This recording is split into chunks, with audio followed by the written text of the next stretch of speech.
Hello, listeners, and welcome to the lockdown series of the British Academy of Jewellery podcast. I'm Sophie Boons, and today I have invited another inspirational guest to join me in a remote discussion on what the future of jewellery may hold, particularly in response to this new reality we're all facing. Our relationship with objects and our desire to touch things freely has been part of a shifting narrative. This, in addition to the continually increasing importance of our digital self in a time of social distancing, are evolutions that are about to have an impact on jewelry. To discuss these contemplative ideas, I have invited jewelry designer and researcher Darja Popolitova. Welcome, Darja. Hello. Darja, can you start by telling us a little bit about yourself and what you do? I'm an artist, and my practice includes contemporary jewelry, digital craft, and video. I'm also teaching and doing a PhD in Estonian Academy of Arts, and at the moment I'm working on my exhibition that will be opened in 2.5 weeks. And it will be about internet culture, magic, societal values, and jewelry. Interesting. So where is the exhibition?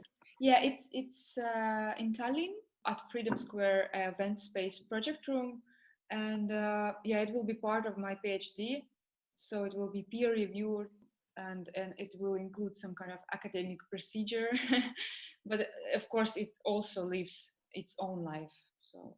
And have you had any difficulties with the coronavirus pandemic with the show, or has it been okay, and are you able to just continue as normal? Well, I've been making selfies with jewelry.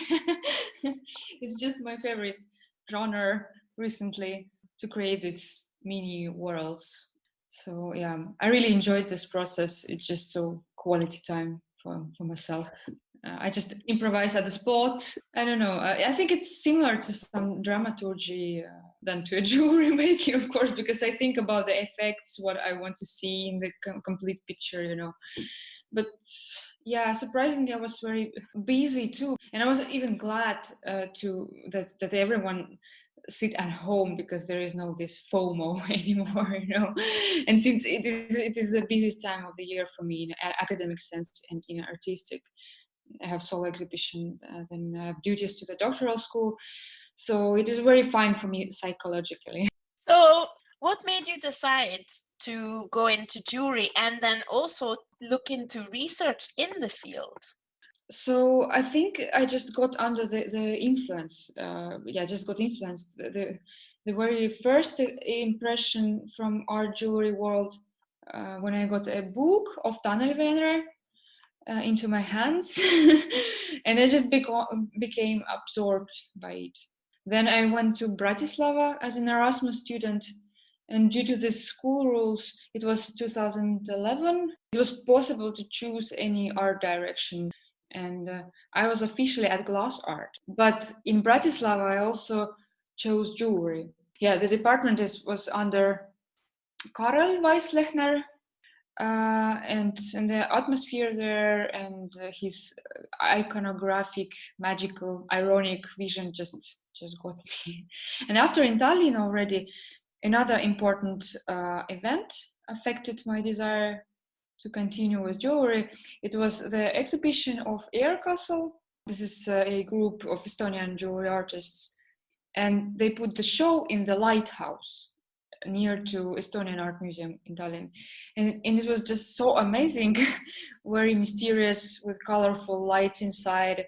Jewelry were exposed chaotically. So basically what attracted me, I think it's in general, what attracts people to any art field is not just a jewelry or a painting or a poster, but what happens around it, you know, exhibitions, books. So you were drawn to the context as much as to the specific subject. Right. Yeah, I was just like a sponge, absorbing everything. Yeah, I think it's important to stay affected, you know, in order to produce effect.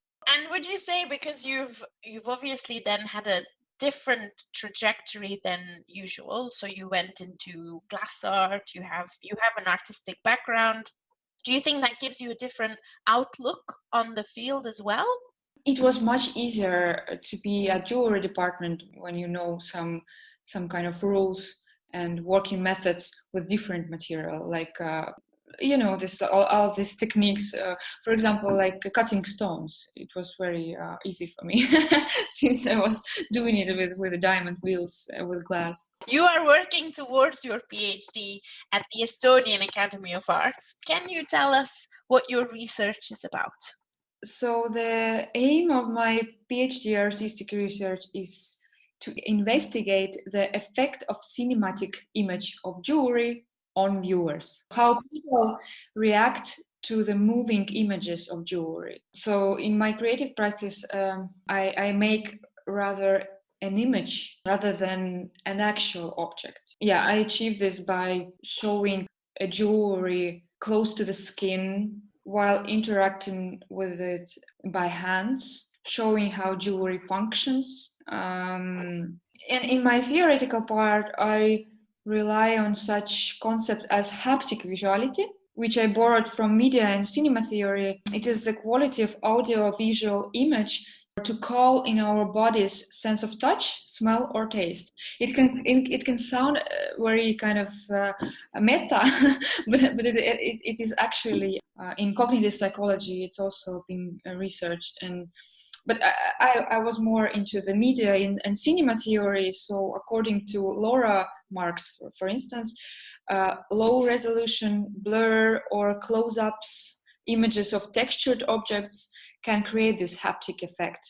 And in my research, haptic visuality works in combination with jewelry. So I create jewelry, yes, to be mediated and to be presented to the viewer as a representation. So there is a jewelry and there is an image, but the work itself, it's the image. And outside of this image is just a jewelry, because the jewelry becomes a work when it is shown through the moving image and when I apply my performative skills as well, and also narrative, What you're saying is that you want to make images of the work, and that in the end, the piece actually only becomes activated by the fact that it is now part of an image and a story and a narrative. You contextualize it and then it continues perhaps as a piece. Yeah. What about the way people see it? Is it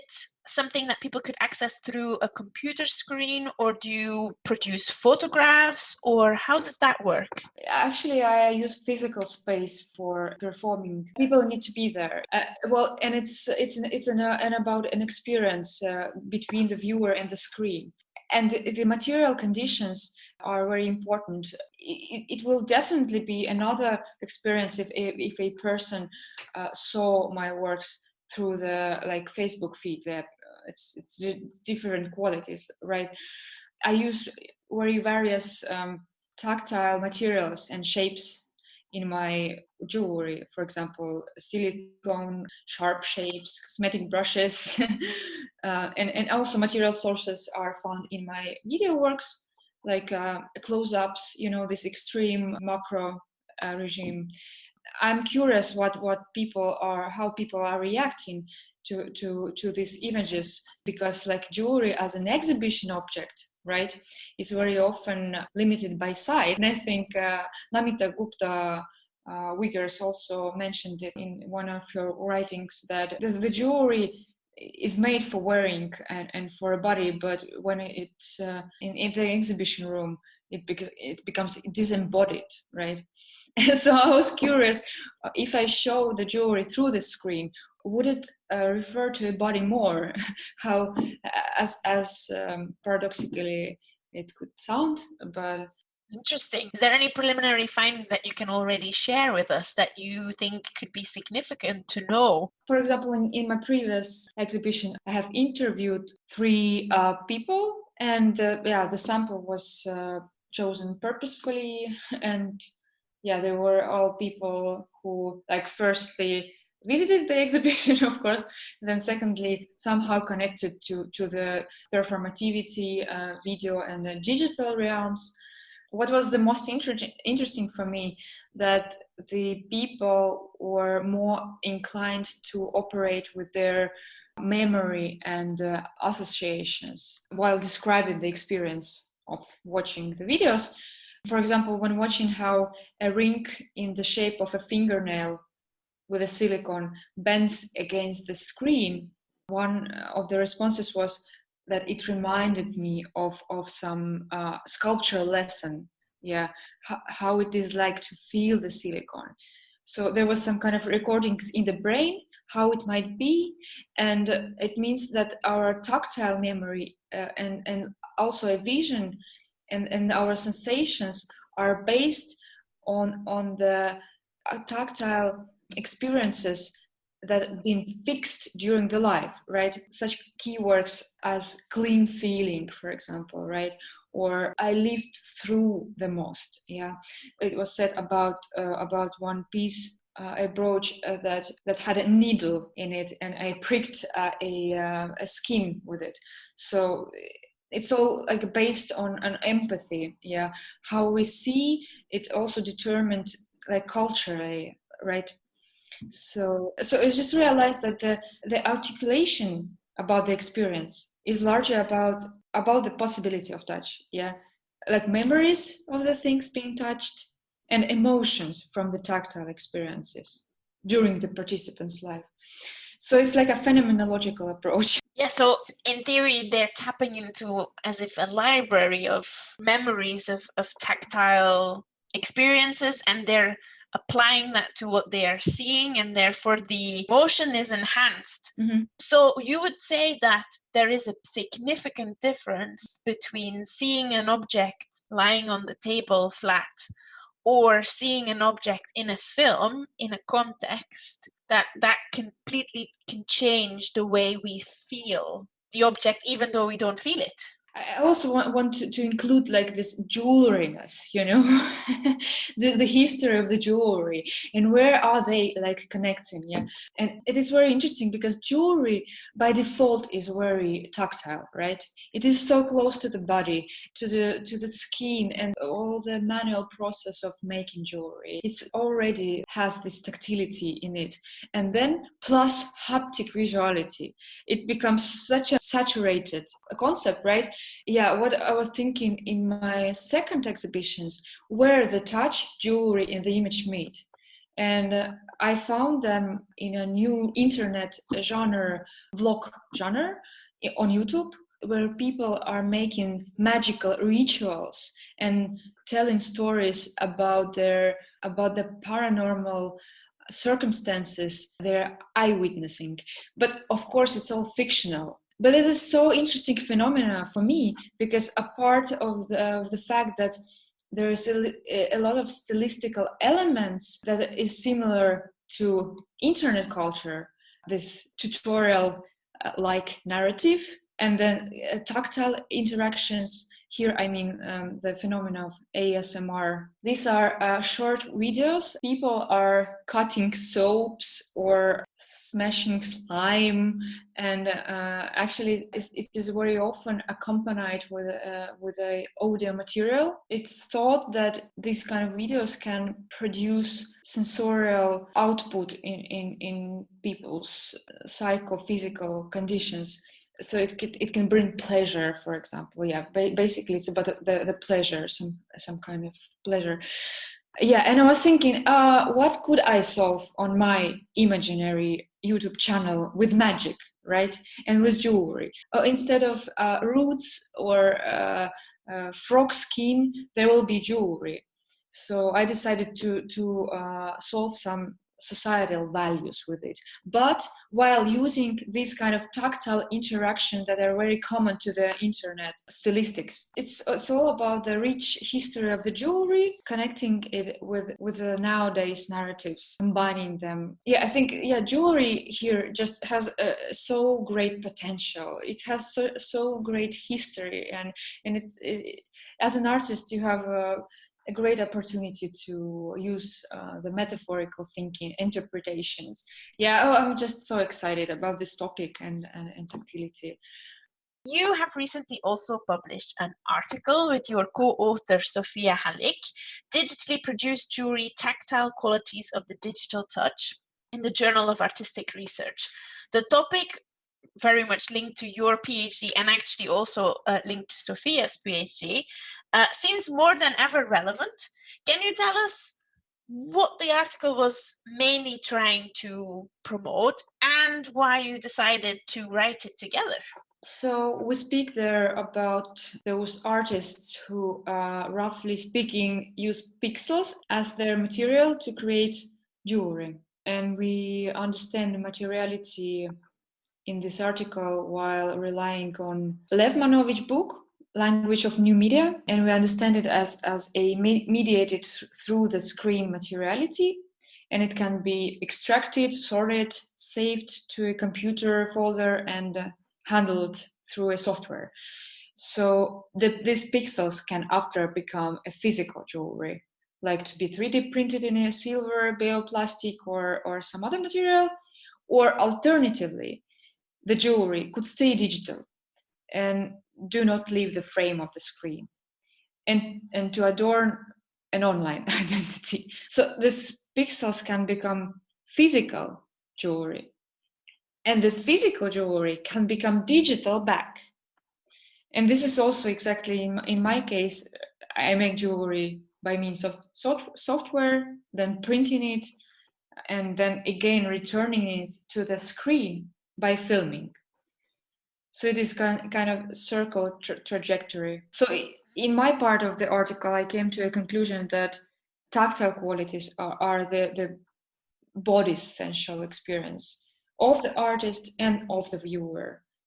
So that the tactility is localized there in the embodied gaze, right? So because actually for a long time the spectator at the cinema was seen as a passive, but actually a gaze as a part of the body. Yeah, we can't observe any like movements or body changes, because everything is happening inside, right? Yeah, and it's also about the creative process when an artist use a software and a laptop for creating a jewelry, because yeah, obviously everything is based on a gaze, on a look, on a click, and on inner sensation.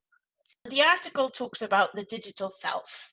Having been forced at the moment, a lot of us in the UK are still communicating with each other through digital media. At the moment, we are having a digital conversation.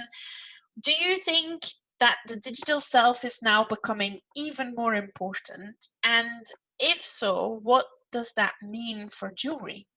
Yeah, absolutely. It is very important, especially for the generation who grown along the internet. It's the thing about the production of the content as well, right? If we see how from the state funded information production we move towards individual content production, and it's all about having a body as well, right? And digital self has this body, and it's a perfect site for jewelry, a body. What could be a better place, right? And a site for adorning one's body in the digital environment. So the artists become their own media producers.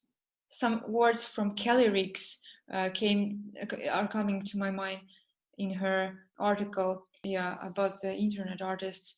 She said that fashion and art, jewelry, the internet doesn't care about these categories anymore.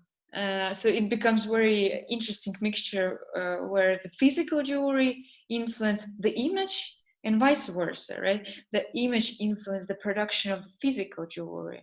As I said, like a selfie making, right? You think about all these cosmetic effects, about this everything that is happening around the jewelry, about the representation, about how you perform to the world, about the opportunities to express yourself being a jewelry artist through the visual realms, right?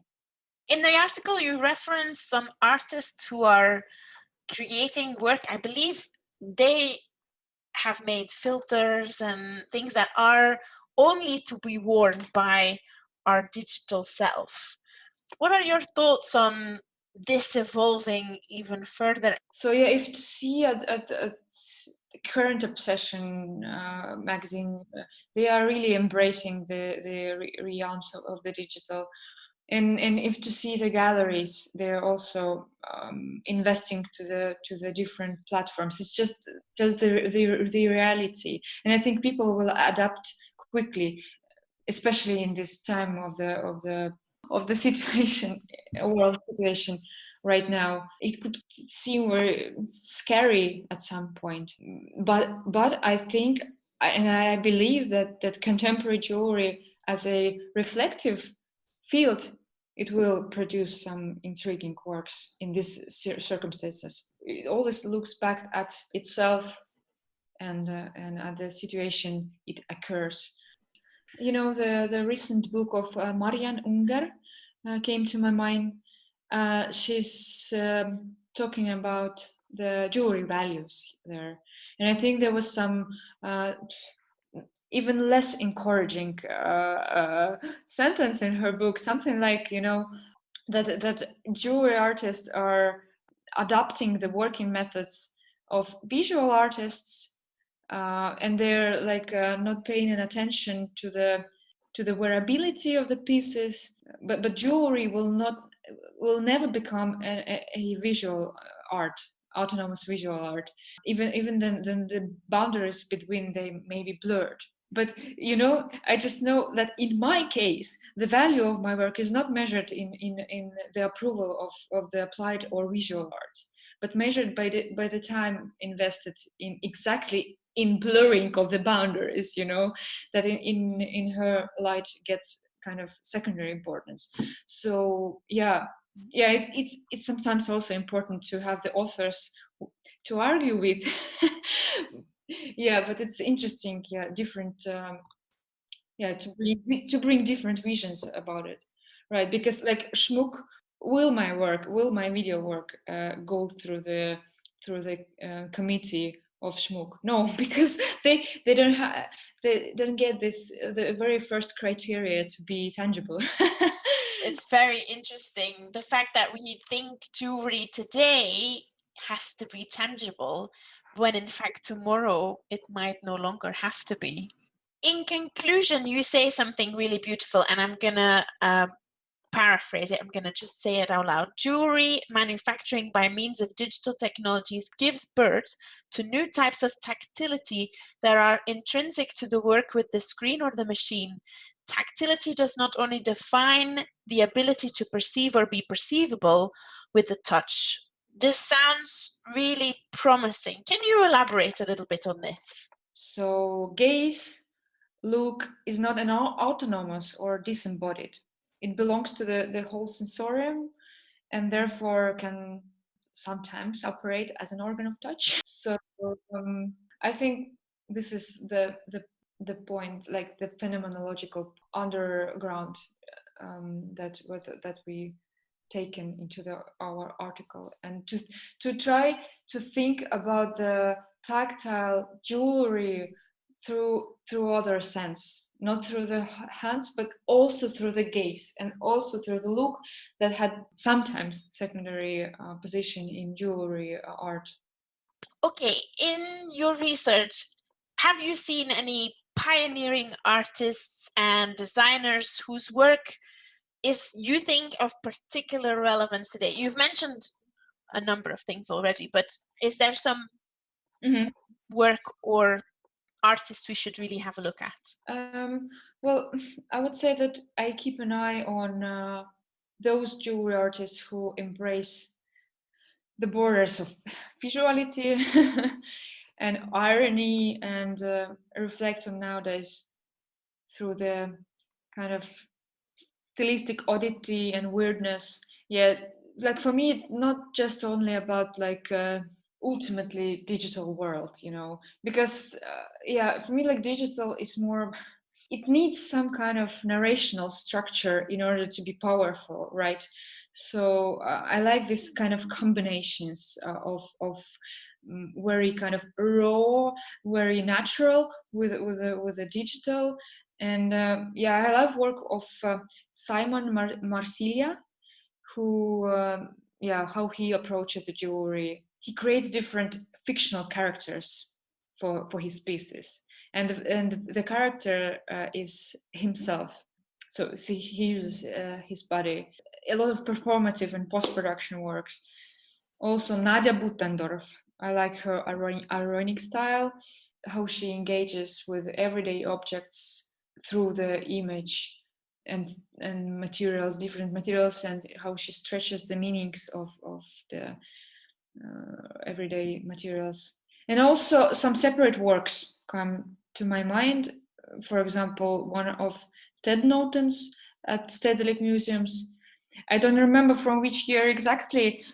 I think it is beginning of 2000. But he was asked to show his golden pig ring in an unusual way. So for this, he put the ring on the hand on a cashier selling tickets, and he's video recording her hand movements, like manipulations with money and customers. And the video with the cashier's voice above was played in real time at the show in the museum. So I think, it's a very unusual way to show the ring, right? And so this kind of experimental approach, like if to take the Lies den Besten's book on jewelry, this one section in the book is dedicated to the photography and the jewelry. And she's explaining how art photography impacted the jewelry art. And also the different approaches in photography, like photography as a documentation tool and as a research tool, as a kind of conceptual way of showing jewelry, and also combining jewelry with art photography, like with the different bodies, and also artists starts to explore their own bodies. And actually what we see now, it is a continuation of this. Are making selfies now, right? They also use their own bodies. If anyone listening is really interested in all of the topics you're touching upon, you have already recommended some books, but is there another book that you say is really a must read if you're interested in sort of the digital and the physical and touch? Well, certainly Current Obsession, the 7th issue. It's classics, Merleau-Ponty, Phenomenology of Perception. I mean, like my favorite, the main author I rely upon is Laura Marks, and the book is called Touch, Sensuous Theory and Multisensory Media. William Flusser, he's a philosopher, and he had this concept as a techno imagination. So he was speaking about that while looking at the image of the airplane, we're not looking at the airplane, but we are looking at the development of the camera at the particular period of time. So we look at the airplane from the perspective of the technology, how the camera was depicting this airplane. So we it's interesting also to see a jewelry field, right? Look at the old catalogs. Like in 80s, the jewelry were depicted like against this dark dramatical background, like a sculpture, like a monumental sculpture. Then like, I'm not talking about the black and white pictures like from 60s when there is no, like only noise, only like black. And this is how we perceive jewelry, through the publications, through a page, like in general sense. And now there's HD pictures. They're so sharp, they're extremely detailed, right? Against this triumphal white background.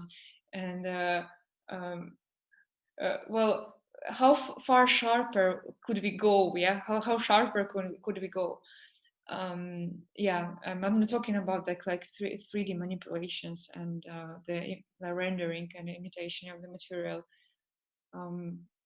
I believe Estonia has already lifted some of its lockdown restrictions, but you have also been locked down. You mentioned already that you've been really busy and that you have taken it as a positive thing happening. What do you think is the main thing that you might take away from lockdown? Have you had any reflections or things on how life is different when you work this way?